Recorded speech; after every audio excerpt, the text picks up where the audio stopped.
actions have changed the world.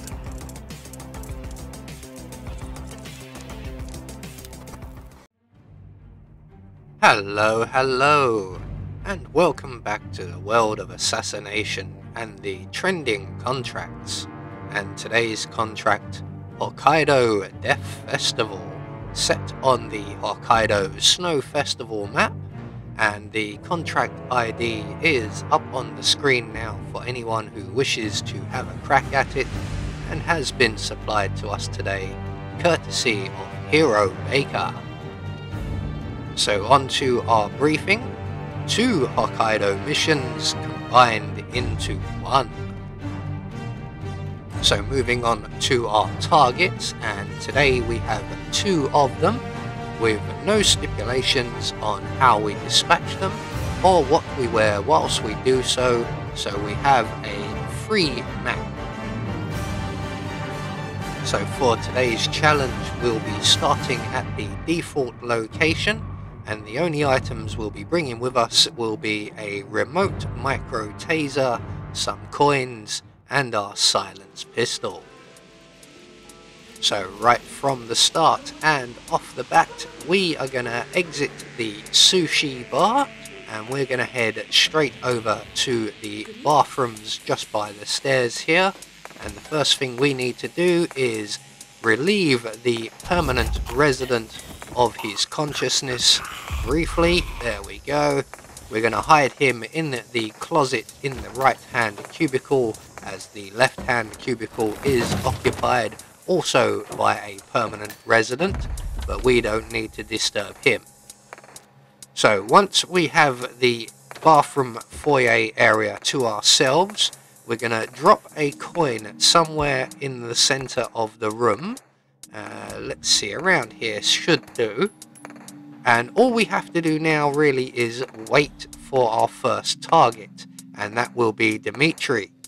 He's quite a long way off at the moment, and so is Yuki. She's just meeting with the hospital director. So we're going to do a bit of setup while we wait. We're going to drop our remote taser on the floor just by the sink here, and then overflow the sink. No one gets distracted by this, there's no one close enough as long as the door is shut. So once we have a nice big puddle on the floor, we can turn off the tap and make our way back into the foyer. Everything is now kind of set up. Let's just have a look. Where's that coin? See, I think that might be a bit too deep. It doesn't really matter as our target does go to the sink.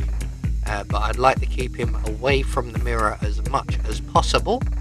So all we have to do now is await the arrival of Dimitri. He will come in, he will spot that coin. We're just going to let the door close, and while he is distracted by the coin, we can then pounce on him. We're going to drag him into the toilet cubicle and into the puddle, and all we have to do is move a safe distance, select our detonator, and electrocute Dimitri. So one target down, and our second target is gonna make her way over to the sushi bar. Now there are a number of ways of getting Yuki. My favorite is giving her cigarettes and letting her set herself alight. It is quite long, but quite enjoyable. But this is the Snow Festival map, and something I only just noticed whilst recording this is that Yuki will go into the cubicle next to ours, and there are suspended lights on the ceiling. I've not really noticed these before, so we're going to try an experiment here.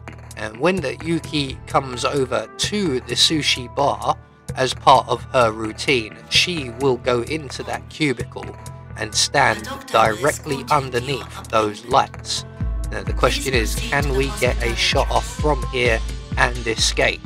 Let's find out. So we're just going to line up our shot, drop the lights on her head. That takes care of Yuki. Can we escape?